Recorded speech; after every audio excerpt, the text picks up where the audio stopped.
Bismillahirrahmanirrahim. Tulisan yang paling kecil itu namanya huruf. Jadi huruf contohnya yaitu A, B, C, D dan seterusnya. Itu dalam bahasa Indonesia namanya huruf. Dalam bahasa Arab itu namanya huruf. Jadi contohnya huruf yaitu alif, ba, ta dan seterusnya. Itulah namanya huruf. Kemudian di atas huruf yang kedua itu ada yang namanya dalam bahasa Indonesia namanya kata. Jadi kata itu apa? Kata susunan dari beberapa huruf yang mempunyai arti. Contoh, ada huruf S, A, Y, A, saya jadikan satu, itulah namanya kata. Ada M, ada A, ada K, ada A, ada N, saya jadikan satu, namanya kata. Ada R, ada O, ada T, ada I, namanya roti, itu namanya kata. Dalam bahasa Arab itu namanya kalimah. Jadi kalimah yaitu contohnya ana, kumpulnya hamzah, nun, alif, itu namanya kalimah. Akulu, itu namanya kalimah. Al-khubza, itu namanya kalimah. Jadi persatu-satuannya itu namanya kalimah. Di atas kata dalam bahasa Indonesia itu ada yang namanya kalimat. Jadi kalimat itu apa? Susunan dari huruf ini dijadikan satu. Saya makan roti dijadikan satu, itu namanya kalimah. Kalimat. Dalam bahasa Arab itu ada yang mengatakan kalam, ada yang mengatakan kalim, ada yang mengatakan kaul, terserah. Metode ini adalah yang penting adalah menganalisa, mendeteksi tulisan Arab yang namanya kalimah. Itu pendahuluan. Sekarang dalam buku ini, metode ini ada beberapa bentuk. Yang pertama menggunakan yang namanya buku panduan, dan yang kedua harus menggunakan silabus, yaitu urut-urutan metode belajar mengajarnya seperti ini. Sekarang setelah anak sudah mengetahui bentuk tulisan, sekarang naik yang poin yang inti, yaitu dalam buku buka halaman 1 yang judulnya yaitu kalimah. Makanya tadi saya bilang yang terpenting anak bisa mendeteksi kalimah. Jadi kalimah itu ada 3. 1 kalimah isim, 2 kalimah fiil, 3 kalimah huruf. Anak dikasih suatu gambaran bahwasannya tulisan dalam Al-Quran di dunia, di Quran khususnya, itu ratusan ribu. Kalau di dunia itu adalah jutaan miliar, miliaran juta. Berarti jutaan miliar itu jumlah kalimah. Contoh, saya mencontohkan. Ada tulisan Arab alhamdulillahi rabbil alamin. Ini kita deteksi, yang inilah namanya kalimah. Lillahi itu namanya kalimah, Robbi namanya kalimah, alamin namanya kalimah. Padahal tulisan Arab apapun yang namanya kalimah pasti kalau tidak isim fi'il huruf. Jumlah kalimah miliaran triliun pasti hanya ada 3. Kalau contohnya alhamdulillah harus dijawab oleh anak kalau tidak isim fi'il huruf. Lillahi kalau tidak isim fi'il huruf. Robbi kalau tidak isim fi'il huruf. Alamin kalau tidak isim fi'il huruf. Selamanya. Makanya tulisan Arab di dunia itu sebenarnya hanya ada 3, yaitu isim fi'il huruf. Makanya sering saya ngasih pemikiran pada anak, tulisan apapun tulisan Arab hanya ada 3. Masuk 3 kok 3 tahun. Makanya menurut metode saya, insya Allah saya mengatakan kalau hanya ada 3 berarti per satunya itu 2 jam, makanya cukup 6 jam insya Allah praktek baca kitab. Amin Allahumma amin. Ini sekarang setelah anak sudah tahu jumlah kalimah ada 3, sekarang bagaimana saya mengetahui alhamdulillah itu isim fi'il atau huruf, lillahi itu isim fi'il atau huruf. Makanya akan saya ulas satu persatunya. Bagaimana cara mendeteksi isim itu fi'il itu huruf. Buka pada bukunya halaman 2. Dalam bukunya halaman 2 dilihat judulnya cara mengetahui isim. Jadi cara mengetahui isim itu dengan dua cara. Satu mengetahui artinya. Kalau memang artinya itu kok menunjukkan suatu kata benda atau suatu kata sifat, pasti itu dikatakan isim. Jadi isim itu kalau tahu artinya itu menunjukkan benda atau menunjukkan suatu sifat, pasti isim. Sama dengan fi'il nanti juga sama. Cara mengetahuinya fi'il dengan dua cara sama. Satu mengetahui artinya. Kalau memang artinya menunjukkan suatu kata kerja, itu pasti fi'il. Nah di dunia ini kan hanya ada 3. Pasti kalau tidak kata benda, kata sifat, kata kerja. Saya contohkan, duduk itu kerja atau apa? Jawab saja, anak dites. Contoh saya bilang, duduk, isim, fi'il atau huruf? Anak akan jawab, fi'il, karena artinya kerja. Saya contohkan lagi, ada tulisan Arab, mim, sin, jim, dal. Ini tulisan Arab. Kalau tulisan Arab harus dijawab, lafal mim, sin, jim, dal, ini isim, fi'il atau huruf? Anak pasti akan menjawab isim. Tahu kok isim? Karena artinya menunjukkan suatu benda. Ini berarti kan sudah bisa anak. Saya contohkan lagi.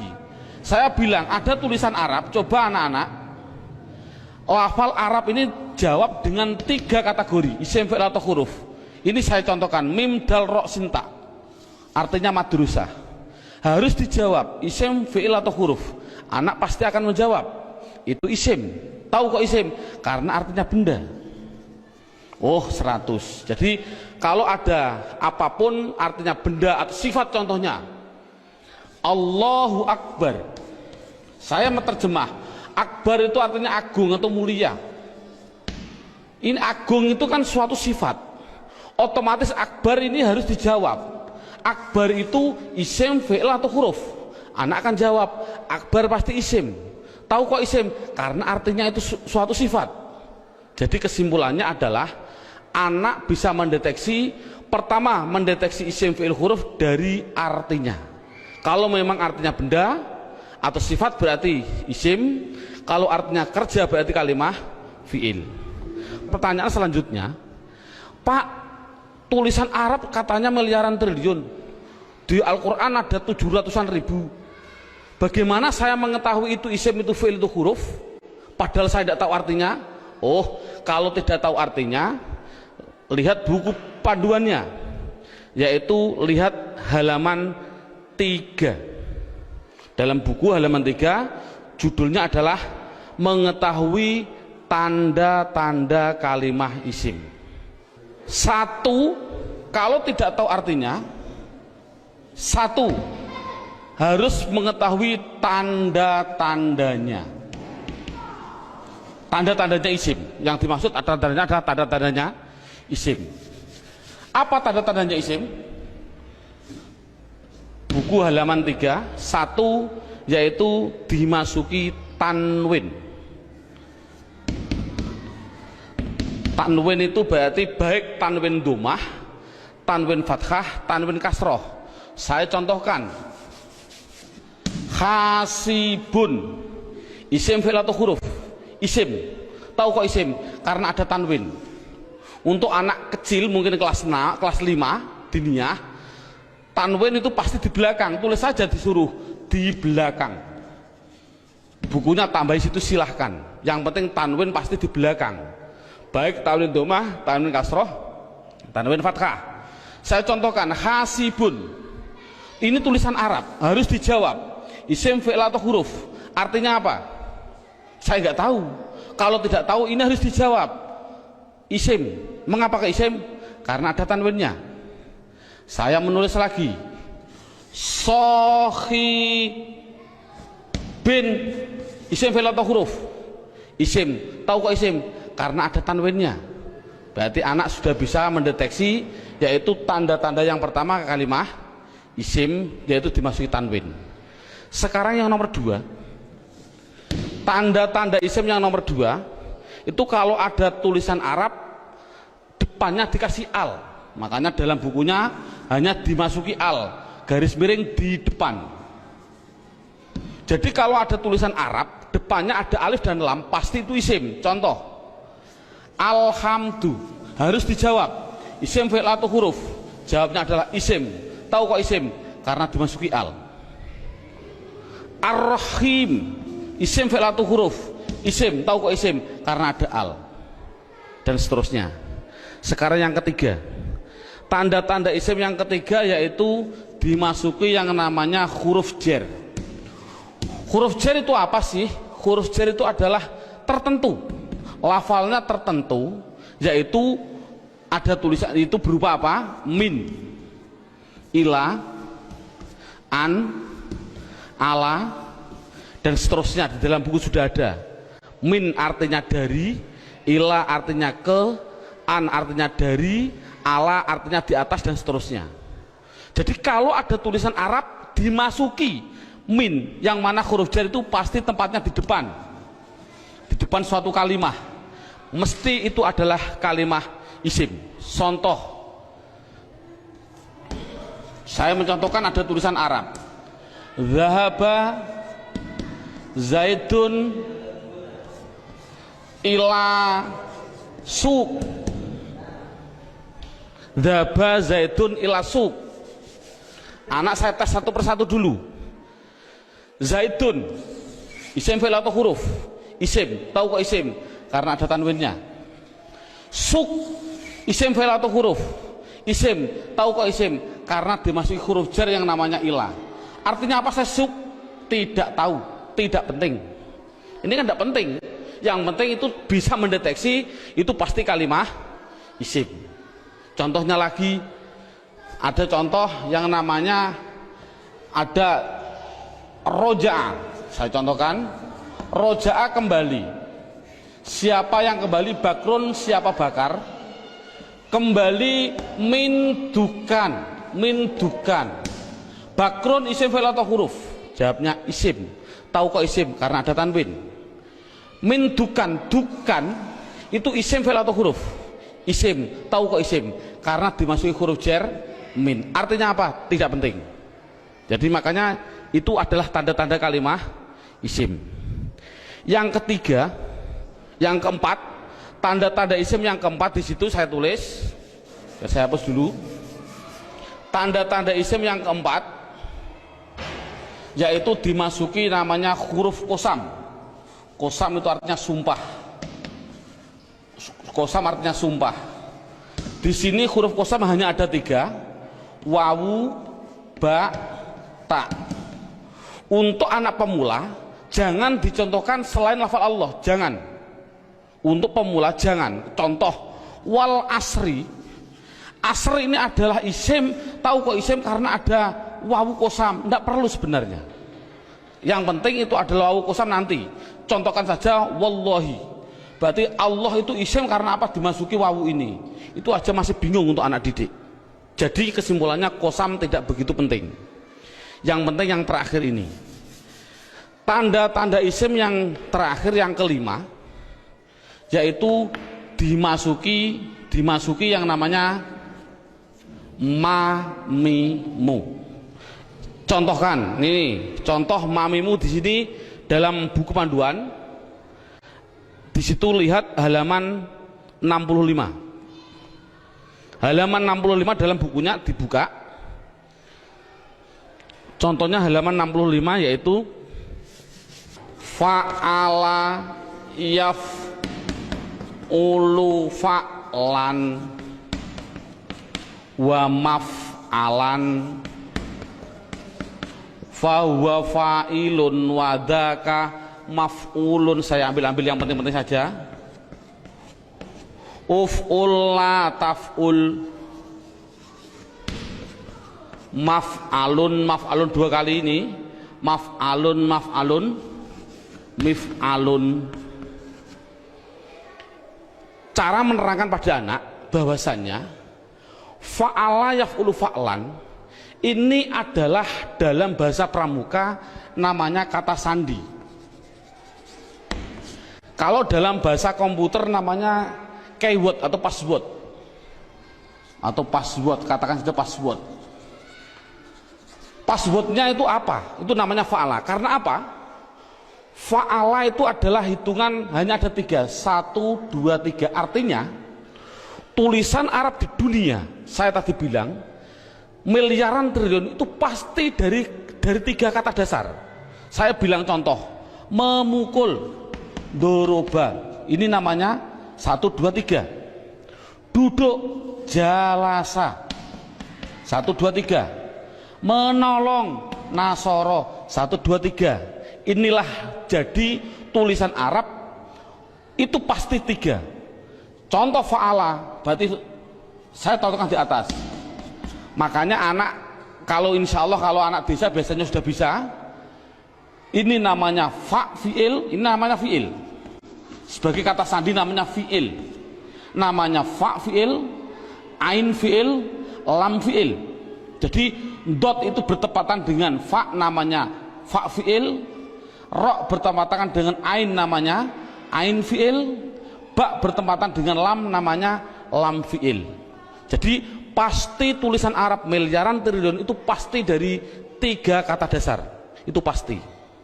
Jadi kalau dilihat nanti dalam tulisan Arab, yang dimaksud mamimu adalah ada tulisan Arab, depannya ada mim, baik dibaca mi kasroh mi, atau dibaca mim dibaca fathah ma, atau ada tulisan Arab dibaca mu, muslim.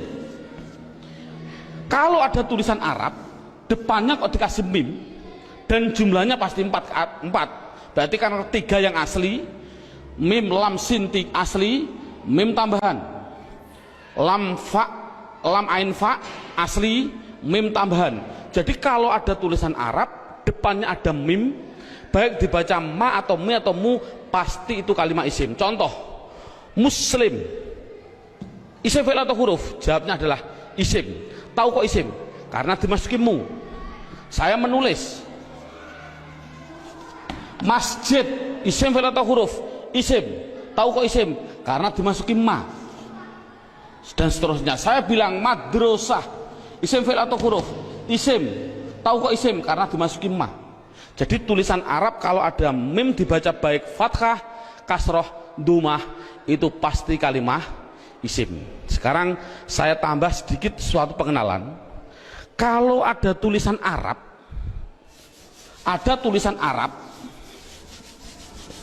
depannya saya kasih mi, contohnya mi dalam halaman 65, itu pasti menunjukkan suatu alat. Pasti. Contoh saya contohkan rowaha sama dengan fa'ala. Rowaha artinya angin. Coba kalau kasih mi bunyinya apa? Samakan dengan ini. Berarti mati hidup, hidup. Rowaha kasih mi bunyinya mirwahun. Jadi mirwahun artinya adalah, karena ada mi artinya adalah alat angin. Apa alat angin? Kipas angin. Jadi kipas angin itu bahasa Arabnya adalah mirwah. Saya menuliskan lagi. Kalau ada tulisan Arab di belakangnya ada tak seperti ini, tak, pasti itu hanya tambahan, tidak akan asli, pasti tambahan. Contoh, satoro. Satoro saya nulis artinya pinggir. Coba kalau kasih mi bunyinya apa? Mistorun. Tapi tak ada masalah lah. Mistorotun. Apa mistorotun? Penggaris salah. Yang betul adalah alat pinggir, yaitu penggaris sama. Jadi kan sama tujuannya, semuanya. Kalau ada tulisan Arab depannya dikasih ma, ada arti 2, yaitu mengartikan 2, namanya menunjukkan suatu tempat atau suatu waktu, menunjukkan waktu. Tinggal pilih kondisional. Untuk guru tolong hanya sebutkan saja pasti maf'a, karena nanti dalam pendalaman ada yang namanya maf'i ada, tapi tidak perlu dicontohkan pada murid. Yang penting adalah maf'a. Kalau ada lafal maf'a pasti tinggal pilih menunjukkan tempat atau waktu. Contoh, Darosa belajar. Coba kalau kasih ma bunyinya apa? Madrosun. Kasih tak aja lah, tidak masalah lah. Apa namanya? Madrosatun. Darosa belajar. Kalau madrosatun artinya apa? Sekolahan, jangan sekolahan. Artinya itu tempat belajar, yaitu sekolahan, sama. Semuanya seperti itu semua. Kataba menulis. Coba kalau kasih ma bunyinya apa? Maktabun. Apa maktabun? Maktabun artinya tempat menulis. Apa? Meja tulis. Jadi meja tulis bahasa Arabnya maktab dan lain sebagainya. Ada yang mengatakan tempat nulis itu adalah kantor, boleh. Jadi maktabun kantor, boleh. Karena memang kantor itu untuk tempat menulis juga. Dan seterusnya. Setelah itu yang penting anak bisa mendeteksi kalimat isim. Ini alhamdulillah cukup sampai ini. Minimal anak bisa mendeteksi media harokat pasti isim. Karena apa?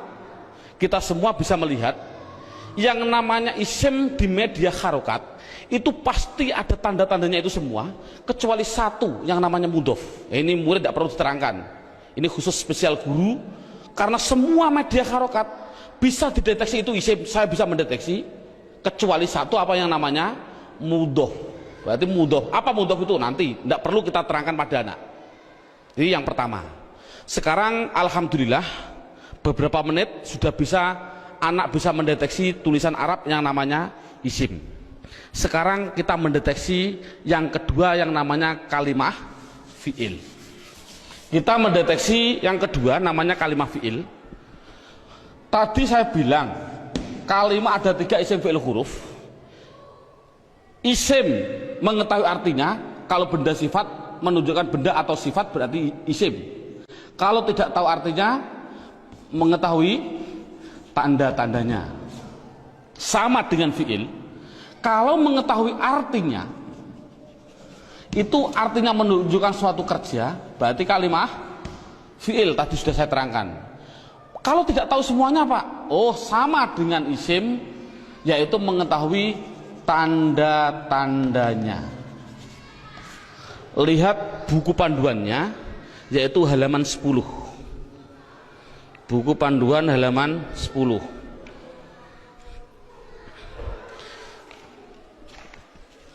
Tanda-tanda kalimah isim.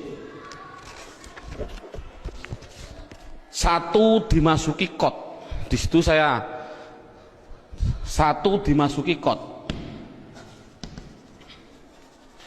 Dimasuki kot. Saya menulis, biar anak, karena anak kecil, mungkin biar jelas, saya suruh di depan. Tempatnya itu di depan. Jadi kalau ada tulisan Arab, kok ada depannya ada lafal kot, pasti setelahnya itu fi'il. Contoh, saya mencontohkan. Allahu Akbar, Allahu Akbar.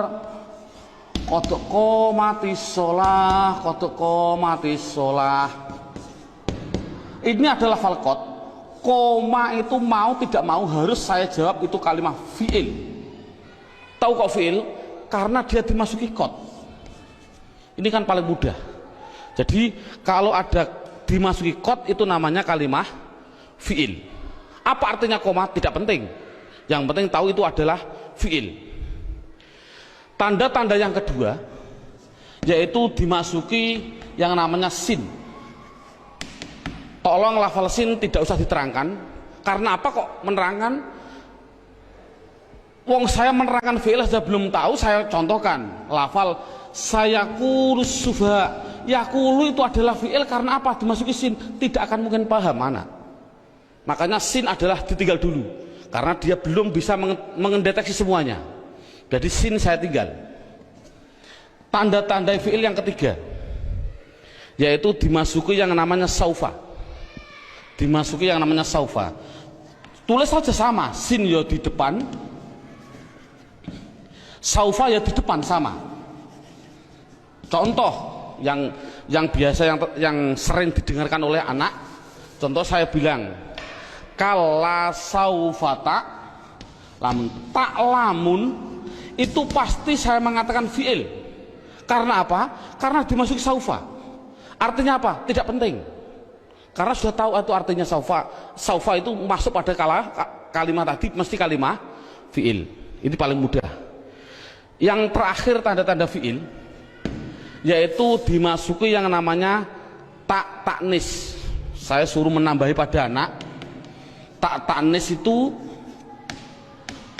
saya bilang, saya tulis di belakang, tempatnya itu di belakang, dan berupa tak seperti ini yang mati. Orang Jawa bilang tak perahu lah. Jadi tak perahu. Nek ono tak perahu seperti itu pasti itu namanya kalimah fiil. Contohnya ini. Qad qomat as-shalah, aslinya itu adalah koma, itu fiil dengan dua tanda-tanda. Satu dimasuki qad, dua dimasuki ini tak, ini di belakang masuk pada kalimat ini. Jadi ada dua tanda-tanda. Coba sholat, isim fi'il atau huruf? Isim. Tahu kok isim? Karena ada al. Oh mudah. Namun sekali lagi ini mulai metode saya adalah nanti menggunakan yang namanya metode hantu. Ini contohnya. Al ini adalah alif dan lam. Yang namanya alif itu pasti mati.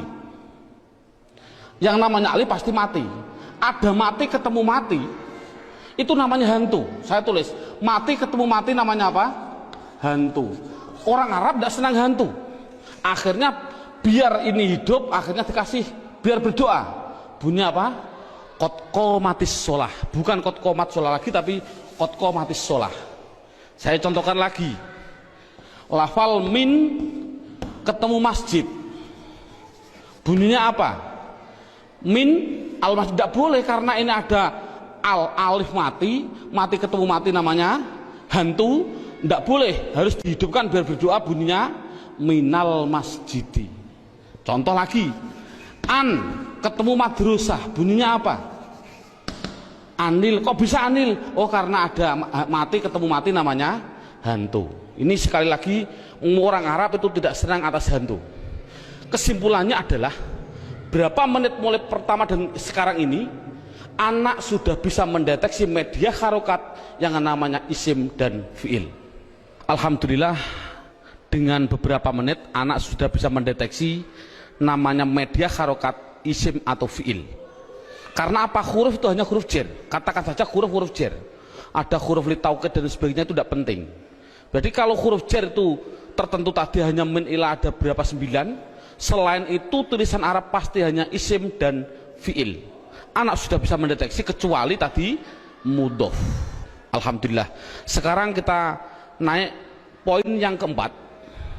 Poin yang keempat yaitu lihat buku halaman pertama. Dalam halaman pertama terlihat kalimah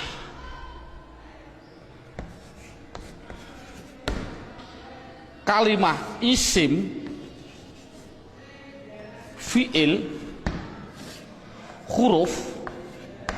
Ini ada gambar kalimah pasti butuh kepada yang namanya ini garis horizontal namanya perlu. Dalam bahasa Indonesia namanya perlu, bahasa Indonesianya orang Jawa namanya butuh. Butuh itu kemarin saya dari Sumatera, butuh itu artinya sama seperti di orang Kalimantan zakar. Naudzubillah, mohon maaf sekali bahasa kasar perlu. Berarti kalimah itu pasti memerlukan yang namanya i'rab. Halaman pertama dilihat, i'rab itu ada 4. Satu namanya i'rab rofa, 2 namanya i'rab nasab, 3 namanya i'rab jar, yang keempat yaitu namanya i'rab jazm. Jadi kalimah itu pasti memerlukan yang namanya i'rab. Padahal i'rab ada 4, rofa, nasab, jar, jazm. Dan perlu diketahui kalimah isim itu butuhnya hanya butuh 3, bukan 4. Fi'il butuhnya yaitu 3, bukan 4. Huruf, sementara huruf tidak butuh. Jadi yang butuh i'rab itu yaitu khusus yang namanya kalimah isim dan kalimah fi'il.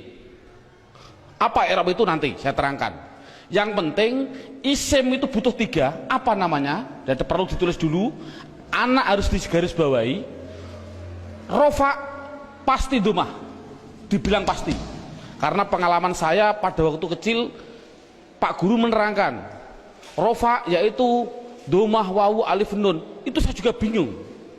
Makanya saya melihat dalam jurumiyah ada namanya alamat asli, menunjukkan bahwasanya anak, saya punya insting, oh berarti mengapa musonaf kok mengatakan asli domah, inilah mungkin metode saya harus mengikuti seperti ini.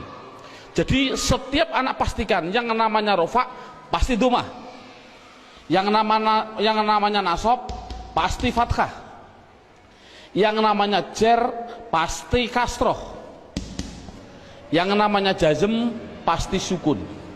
Dipastikan dulu. Jadi kalau sekarang kita lanjutkan, yang butuh i'rab itu adalah isim butuh 3. Apa-apa? Isim butuhnya yaitu rofa, nasab, jer. Ini kebutuhan isim. Jadi isim butuhnya hanya 3, rofa, domah, nasab, fathah, jer, kasroh. Tidak butuh kepada jazm, tidak butuh. Ini penting. Adapun yang fi'il butuh 3. Fi'il butuh 3. Apa-apa? Rofa, nasab, dan jazm. Tidak butuh kepada yang namanya jer. Ini anak harus tidak perlulah kita terlalu ngasih pertanyaan terbolak-balik. Contoh, isim i'rab apa yang khusus masuk pada fi'il, i'rab apa yang tidak boleh masuk pada fi'il. Tidak perlulah. Yang penting minimal pertama kali tolong ditekankan isim. Fi'il aja tidak penting, nanti dulu. Yang penting kalau bilang isim pasti punya namanya rofa domah, nasab fathah, jer kasroh. Itu isim dulu, matangkan isim. Fi'il tidak perlu ditanya dulu. Jadi sekarang pertanyaannya, apa sih yang dinamakan rofa domah? Rofa itu adalah i'rab. I'rab itu apa? I'rab adalah perubahan pada akhir kalimat atau kata, akhir kata atau kalimah dalam bahasa Arabnya tadi. Jadi kalau ada tulisan Arab, perubahan belakang itulah namanya i'rab. Contoh saya bilang, ada tulisan Arab min sim jim dal, belakangnya itu, kalau ini kan kata benda, ini kan orang tahu kata benda. Kalau benda berarti kalimah isim. Kalau isim harus dijawab, pasti butuh perubahan belakang. Kalau dia rofa ya pasti dun. Apa rofa itu nanti? Pasti dun. Kalau dia nasab berarti pasti dan. Kalau dia jer berarti din. Makanya saya tadi bilang, yang namanya i'rab, khususnya ini, i'rab itu sama dengan nahwu. Contohnya lafal ini, don dan din. Inilah belakang, ini namanya nahwu. Adapun depan ada tulisan mim sim jim dal, bacanya apa? Masjid. Mengapa kok dibaca masjid? Buat dibaca misjid saja. Inilah perubahan depan, itu namanya sorof. Jadi nahwu sama sorof itu harus gandeng. Mengapa terjadi sekarang ini guru nahwu, guru sorof sudah berlainan, itu sudah jauh, akan ketemu juga sulit. Karena satu kalimat membutuhkan 2 hal, yang namanya nahwu dan sorof. Jadi perubahan depan itu namanya sorof, perubahan belakang adalah nahwu. Jadi kesimpulannya lagi, ada kesimpulan ini, tolong nanti anak-anak harus dipahami.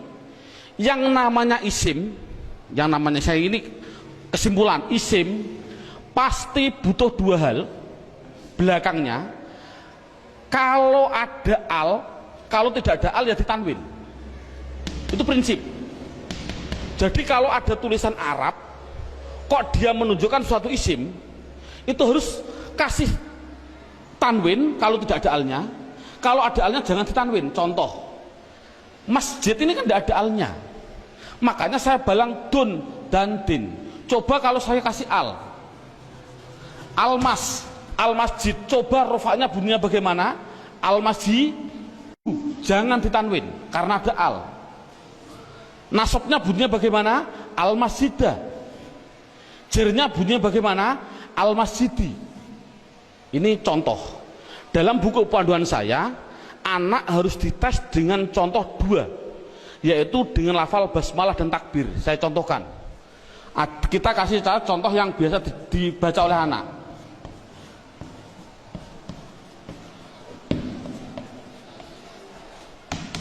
Dideteksi dulu isim fi'ilnya. Coba rohim, lafal belakang ini isim fi'il atau huruf? Isim. Tahu kok isim? Ada al. Rohman, isim fi'il atau huruf? Isim. Tahu kok isim? Ada al. Allah, isim fi'il atau huruf? Isim. Tahu kok isim? Ada al. Silahkan. Ini ada khilafiyah ulama. Ada yang mengatakan jangan bilang al. Ini adalah ismudzat, tidak boleh dirubah-rubah. Tapi ada ulama yang mengatakan memang al. Dari lafal aliha dikasih al, jadinya alifnya dikasih panjang. Allah. Nggak, untuk anak kecil biarlah itu bilang isim karena ada al, silahkan. Ismi, ini isim. Tahu kok isim? Karena ada huruf jerba. Ini memang sulit, anak pemula memang sulit, nggak begitu penting. Yang penting dikasih tahu ismi isim karena ada huruf jar masuk. Kalau ini mengatakan isim, ini isim karena ada al, ini isim karena ada al, ini isim karena ada al. Coba harokannya gimana? Bismi. Loh, saya baca kasroh, berarti dia menunjukkan rufa nasab atau jer? Jer, karena kasroh. Oh, 100. Bismillahi, saya kasri hi, berarti di kasroh. Isim ada kasroh. Oh, masuk karena dia jer berarti. Mengapa kok jer? Oh, nanti belum waktunya. Bismillahirrohmani, mengapa saya bilang nih? Rufa nasab atau jer? Jer. Oh, 100. Teruskan. Bismillahirrahmanirrahim. Pasti anak jawab khim. Jawab saja mustahil. Karena sukun itu miliknya fi'il. Ini kan sukun. Sukun itu adalah miliknya kalimah. Sukun itu miliknya kalimah fi'il. Padahal ini isim. Berarti ini milik isim, tidak boleh. Jadi salah, ada tulisan Arab Bismillahirrahmanirrahim, mimnya kok disukun, salah. Mestinya itu kalau dia isim, kalau tidak rohimu, ya rohimah, ya rohimi, pasti itu. Oh, kebetulan di dalam Al-Quran tulisannya adalah mi, ya berarti jer. Dari mana kok jer? Yang penting dia kasroh itu jer. Mengapa kok dibaca jer? Oh, nanti belum masalahnya. Yang penting dia bisa mendeteksi itu isim, rofa nasab atau jer. Ini kan anak sudah lumayan. Dengan berarti gambaran rohim ini adalah menggambarkan anak biar tahu, oh isim tidak boleh ditanwin. Loh, kok disukun pak? Oh, tidak boleh ditanwin, maaf, sukun. Mengapa sukun pak? Karena wakof. Saya contohkan lagi. Dua contoh. Lafal Allahu Akbar. Allahu Akbar. Orang bilang Akbar disukun. Saya jawab salah. Mengapa salah? Tadi saya bilang akbar itu adalah sifat. Yang namanya sifat itu pasti isim. Yang namanya isim tidak mungkin dia disukun.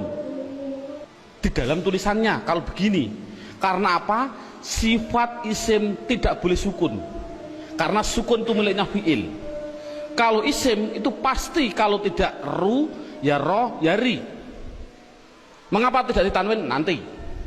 Yang jelas ini contoh Allahu Akbar. Allah isim, tahu kok isim ada al.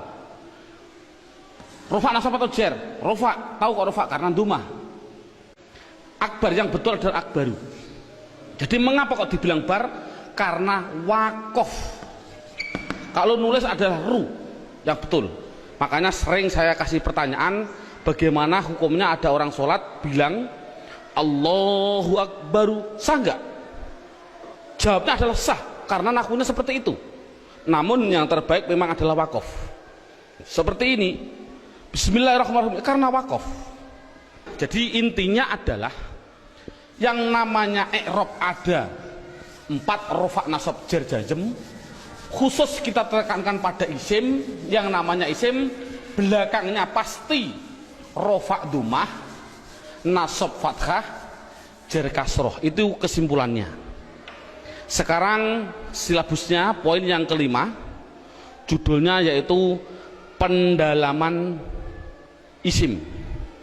Buka halaman 1. sama halaman 1, yaitu lihat halaman 1, isim dibagi 2. Ada yang namanya isim mabni, ada yang namanya isim mu'rab. Sekali lagi, isim mabni dan isim mu'rab dibagi dulu. Apa yang namanya isim mabni? Dalam buku halaman 2 ada. Mabni itu adalah, mabni itu apa? Mabni adalah harokat belakang, harokat belakang itu tetap. Saya tulis tetap.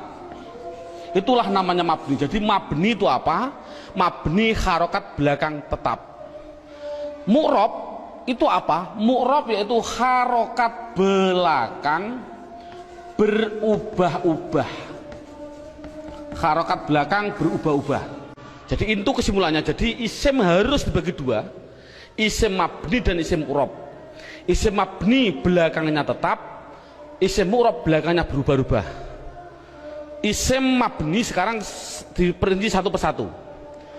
Dalam silabus ada isim mabni, yaitu satu namanya isim domir. Saya tulis satu namanya isim domir. Tolong dalam hal ini anak tidak usah diperdalami.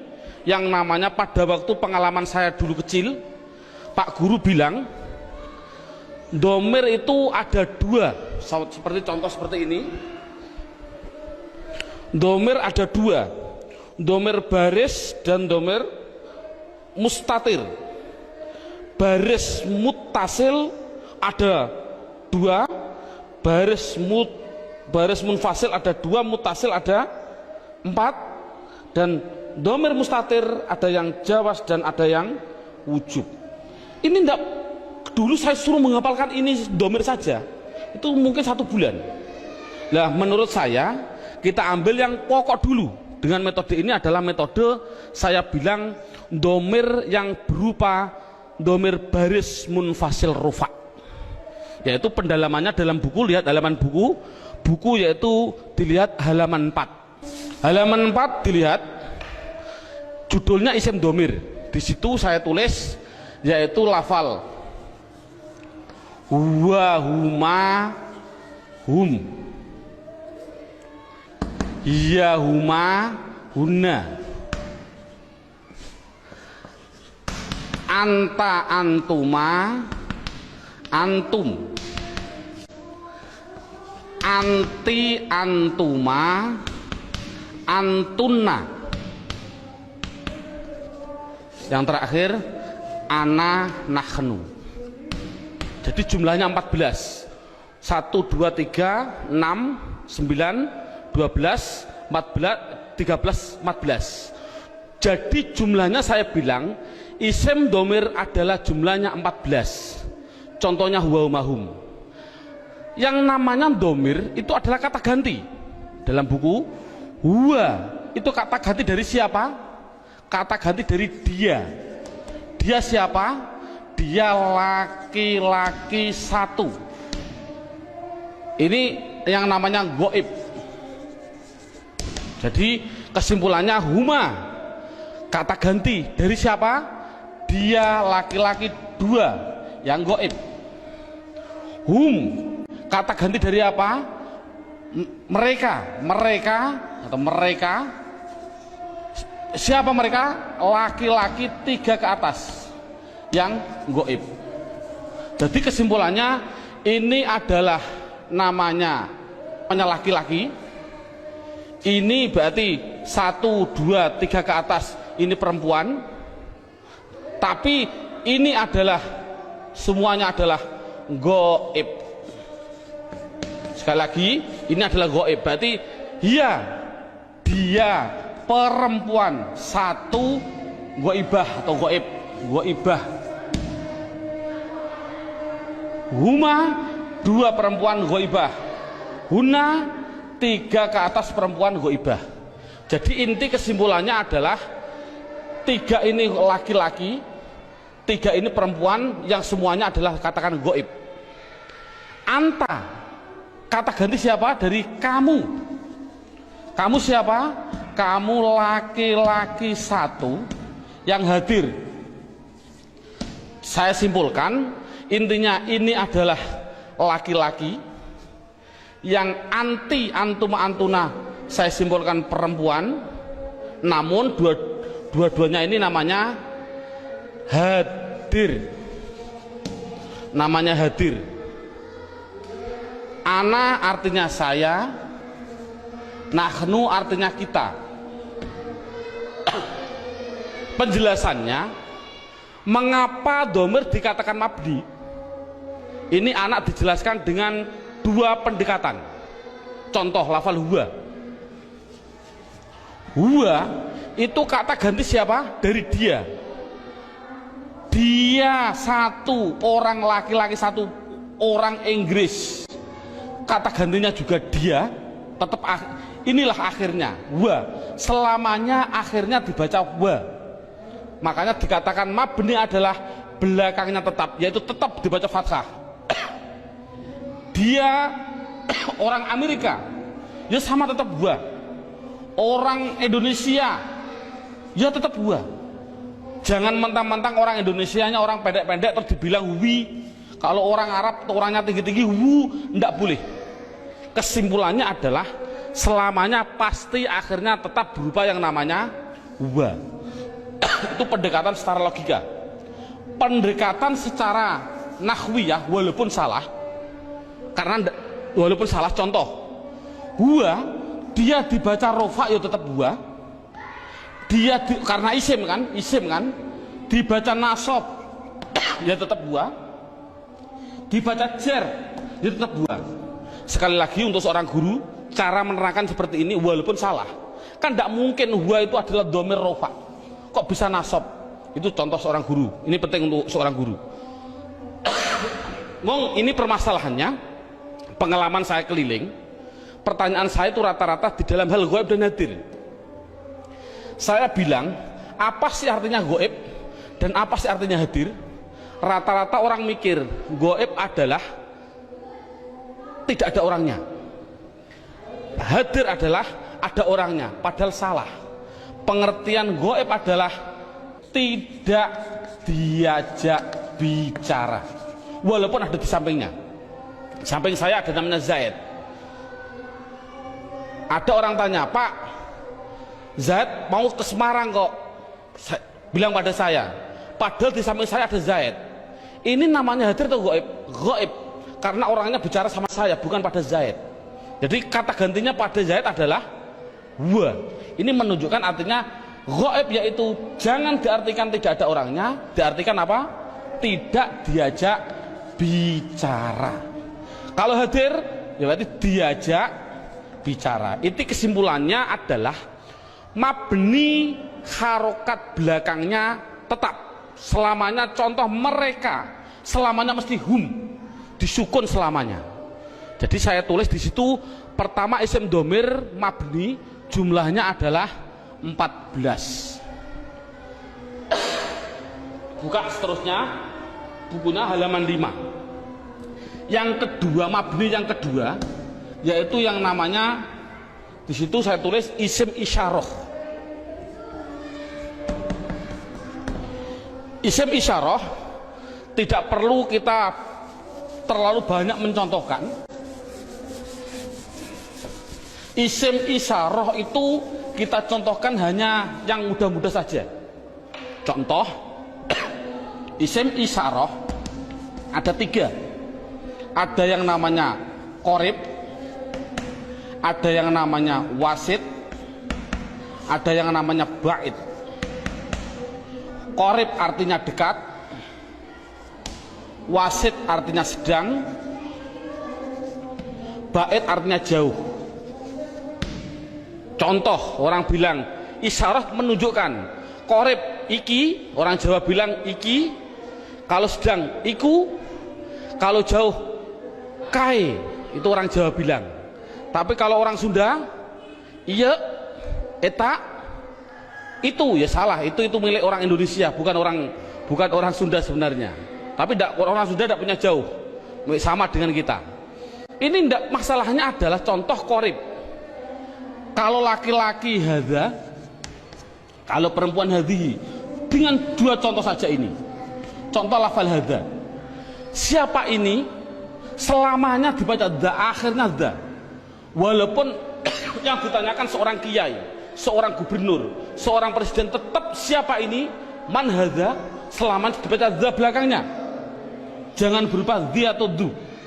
Makanya itulah namanya mabni. Saya tidak usah menerangkan wasit, bait sudah ada. Yang jelas contohnya yaitu dalam buku panduannya sudah saya tunjukkan, yaitu isim isyarah ada 3, hadza hadhihi. Kalau sedang yaitu lafal daka dan dalika, daka dan dalika, daka dan tilka, saya contohkan daka dan tilka. Kalau jauh saya contohkan hanya 2, dalika dan ulaika. Jadi jumlahnya yaitu ada berapa? Dalika, ulaika. Jumlahnya berapa? 1, 2, 3, 4, 5, 6. Saya katakan isim isyarah jumlahnya adalah hanya 6. Walaupun nanti pendalamannya banyak. Seorang guru tolong hanya seperti itu dulu. Terusnya mabni yang ketiga yaitu yang namanya isim mausul. Buka dalam bukunya halaman yang ke isim mausul, kata sambung. Datanglah Zaid, yang mana ja'a Zaidun alladzi. Ini isim mausul itu hanya tertentu, lafalnya tertentu.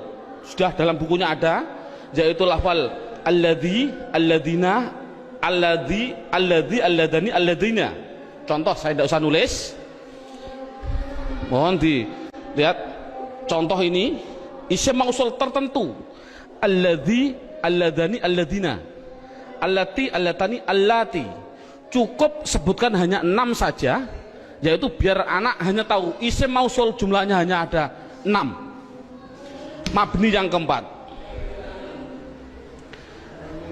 Mabni yang keempat yaitu yang namanya isim istifham. Istifham. Istifham itu pertanyaan. Di situ saya menulis, tidak usah saya tulis biar waktunya lebih singkat. Yang penting guru bisa menerangkan. Yaitu di situ saya tulis hanya man, mundu, madza, mata, ayana, aina, kaifa, anna, kam, dan ayu. Jumlahnya saya tulis itu hanya 10. Jadi istifham hanya ada 10. Yang keempat, yang ke mabni yang kelima, yaitu namanya isim syarat. Syarat itu apabila, jikalau, andai kata, itu namanya syarat. Saya tulis dalam bukunya biar lebih singkat. Lafalnya tertentu. Man, ma, mahma, mata, ayana, aina, anna, haisuma, kaifama. Jumlahnya yaitu hanya ada 9. Yang terakhir yang nomor 6, yang namanya isim fi'il. Ini loh, namanya isim fi'il. Kadang-kadang orang bingung. Di situ ada isim fi'il madhi, isim fi'il mudhari, isim fi'il amar. Yang penting contohnya saya bilang isim fi'il amar, isim fi'il amar. Contohnya lafal amin, amina. Ini dikatakan dia bukan isim, bukan fi'il. Dikatakan isim fi'il. Mengapa kok isim fi'il? Tidak usah kita, anak tidak usah dikasih jawaban, kasih alasan, tidak usah. Yang penting isim fi'il itu lafalnya tertentu. Lafalnya itu hanya ada 9. Begitu. Berarti anak yang penting tahu. Contohnya seperti ini. Isim fi'il amar yang pertama. Ada yang namanya soh dan seterusnya. Isim fi'il madhi ada 2. Isim fi'il mudhari ada 2. Cukup 9 saja. Inti kesimpulannya, isim mabni itu jumlahnya adalah 14, 6, 6, 10, 9, 9. Jumlahnya adalah 54. Padahal tadi saya bilang tulisan Arab yang namanya isim, di dunia jumlahnya kalimat isim adalah 1 miliar triliun. Itu jumlahnya tulisan Arab di dunia itu 1 miliar triliun. Kalau isim jumlahnya miliaran triliun dibagi dua, mabni dan mu'rob. Yang namanya mabni yaitu 54, selainnya pasti mu'rob.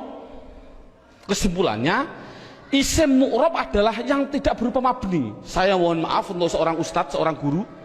Dulu pada waktu saya masih kelas 1 sanawiyah, sudah diajarkan oleh alfiyah, padahal saya belum memahami betul. Saya ditunjukkan contohnya huwa, isim domir. Isim domir huwa itu dikatakan mabni karena apa? Karena yang namanya mabni adalah serupa dengan huruf. Mu'rob tidak serupa dengan huruf. Jadi yang namanya mabni serupa dengan huruf. Serupa di dalam apanya? Ada sifat wad'i, sifat iftikori, sifat. Tidak perlulah kita sementara, nanti dulu. Yang penting anak bisa, yang namanya mabni pasti tertentu lafalnya, dan dia pasti serupa dengan huruf. Makanya tidak usah kita menjelaskan alasan-alasan dulu, biarlah nanti seorang ustadz kalau dia sudah belajar alfiyah. Ini metode awal. Jadi saya simpulkan, kalau tulisan Arab yang namanya isim jumlahnya 1 miliar triliun, mabni 54, berapa jumlah mu'rob? Jumlah mu'rob ya miliaran triliun dikurangi 54. Kalau kita nulis persen, ya mungkin 0,000 nafas hampir habis baru 1%. Jadi anak mudah. Isim domir ada 14, isim isyarah ada 6. Contoh, alhamdu, isim fi'il atau huruf? Isim. Tahu kok isim? Ada al. Kalau tahu isim harus dijawab, dia masuk kategori mabni atau mu'rob, harus dijawab. Jawabnya apa? Anak dibilang ini pasti mu'rob. Karena apa kok mu'rob? Karena lafal alhamdu tidak ada pada mabni yang jumlahnya 54. Itu kan paling mudah. Berarti semua tulisan Arab kalau tidak ada di 54 ya pasti mu'rob. Berarti mu'rob miliaran triliun. Jadi makanya anak suruh menghafalkanlah. Arti tidak perlu nanti dulu. Yang penting anak bisa mendeteksi. Itu adalah mabni, jumlahnya 54, apa-apa, wa dan seterusnya. Isim isyarah tak dihafal, isim mausul hafal. Selain itu pasti mu'rob. Contoh lagi, alhamdulillahi rabbil alamin. Isim fi'il atau huruf? Isim. Tahu kok isim? Ada al. Kalau isim, jawab mabni atau mu'rob? Itu pasti, pertanyaan itu harus. Jawabnya adalah mu'rob. Tahu kok mu'rob? Karena tidak ada di mabni, gitu saja. Paling simpel. Mengapa kok mu'rob? Karena tidak ada di mabni. Insya Allah anak akan bisa. Berarti bisa mendeteksi media harokat itu isim, mabni atau mu'rob. Semuanya. Mulai dari bismillah, mu'rob karena tidak ada di mabni. Bismillahi Allah, mu'rob karena tidak ada di mabni. Bismillahirrahman, Rahman mesti mu'rob karena tidak ada di mabni. Rohim, mu'rob karena tidak ada. Mudah. Jadi anak sudah bisa mendeteksi itu mabni dan itu mu'rob. Sekarang pendalaman yang terakhir, pendalaman isim yang terakhir yaitu di dalam hal mu'rob.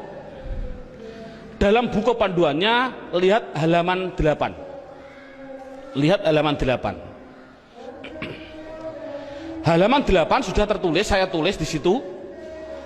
Halaman 8. Halaman 8 sama halaman 1 sama. Sekali lagi, halaman 8 dan halaman 1 adalah sama.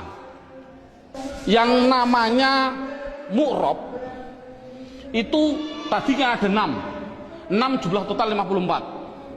Sekarang enggak, yang namanya mu'rob 1 ada yang namanya mufrad, 2 ada yang namanya tasniyah, yang ketiga ada yang namanya jamak mudzakkar salim, yang keempat ada yang namanya jamak muannas salim,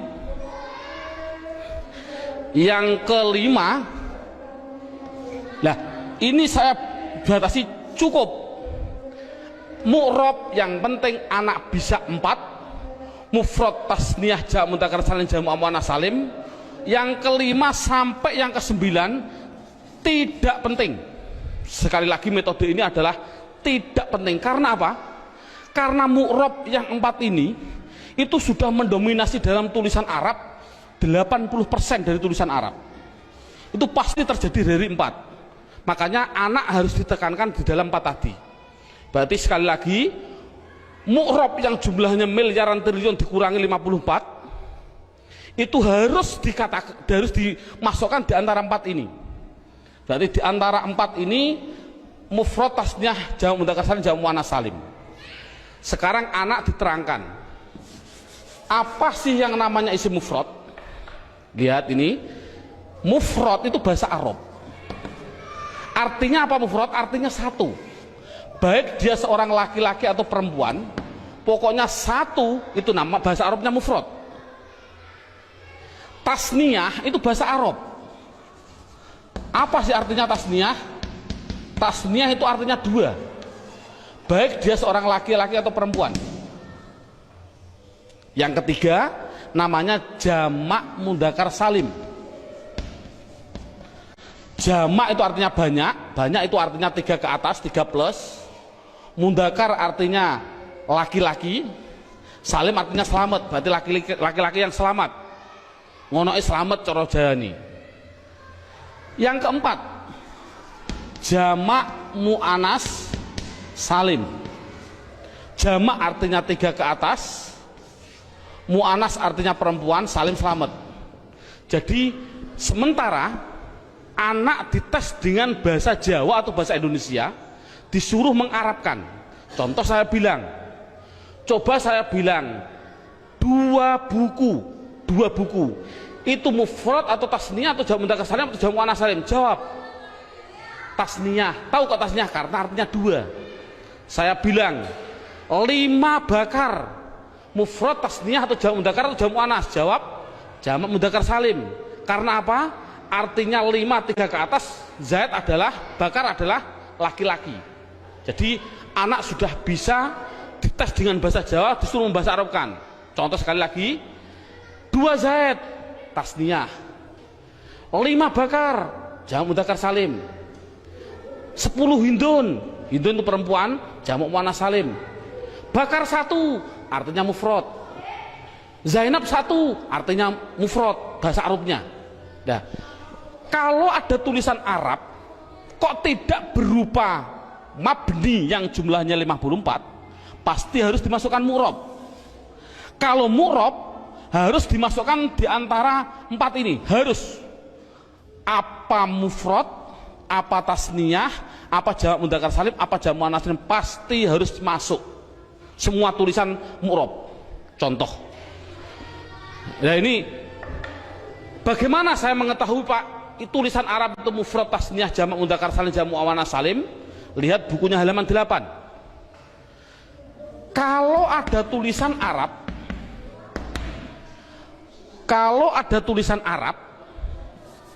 belakangnya kok ada alif nun atau ya nun, nunnya dibaca kasroh ni, sebelum ya dibaca fathah, sebelum alif dibaca fathah, bunyinya ani atau aini, mesti artinya 2. Kalau ada tulisan Arab belakangnya kok berupa wawun nun atau ya nun, nunnya tapi dibaca na, baca fathah na, sebelum ya dibaca kasroh, sebelum wawu dibaca dhammah. Kalau orang Jawa bilang una, ini berarti mati ini, atau ina, tadi aini, mesti artinya 3 ke atas laki-laki. Kalau ada tulisan Arab belakangnya berupa alif dan ta, taknya tak perahu, sebelum alif dibaca fathah, taknya hanya 2, kalau tidak ton ya tin, itu pasti dikatakan jamak muannats salim. Kalau ada tulisan Arab belakangnya tidak ada tambahan ani, aini, una, ina, atun, atin, mesti itu isim mufrad. Jadi isim mufrad itu apa? Yaitu kalau tulisan Arab tidak ada belakangnya tidak ada tambahan. Saya contohkan, alhamdu, isim fi'il atau huruf? Isim. Tahu kok isim? Karena ada al. Pertanyaan selanjutnya, mabni atau mu'rob? Mu'rob. Tahu kok mu'rob? Karena tidak ada di mabni. Kalau mu'rob harus dimasukkan di antara 4 ini, wajib. 4 ini harus dimasukkan. Berupa apa? Mufrad. Tahu kok mufrad? Karena belakangnya tidak ada tanda-tandanya. Ani, aini. Ini kan dal. Dal ini kan tidak ada tambahannya. Oh, jadi alhamdu adalah isim mufrad. Contoh lagi. Bismillah, alhamdulillahirabbil alamin. Alamin. Pertanyaan, isim fi'il atau huruf? Isim. Tahu kok isim? Ada al. Mabni atau mu'rab? Mu'rab. Tahu kok mu'rab? Karena tidak ada di mabni. Kalau masuk mu'rab, masukkan di antara 4 ini. Bunyinya apa? Jamak mudzakkar salim. Tahu kok jamak mudzakkar salim? Karena belakangnya ada inang, ya nun, sebelumnya dibaca kasroh. Cocok gak dengan ini? Ina. Jadi tulisan Arab mesti gitu semua. Kalau mu'rab pasti harus masuk kategori di antara 4 tadi. Ini alhamdulillah berapa jam ini anak sudah bisa 100% mendeteksi isim dan mengkategorikan di antara mabni dan mu'rab. Subhanallah, sudah bagus. Ini untuk apa isim tadi? Oh, nanti. Itu adalah setelah 3 jam. Kita istirahat dulu.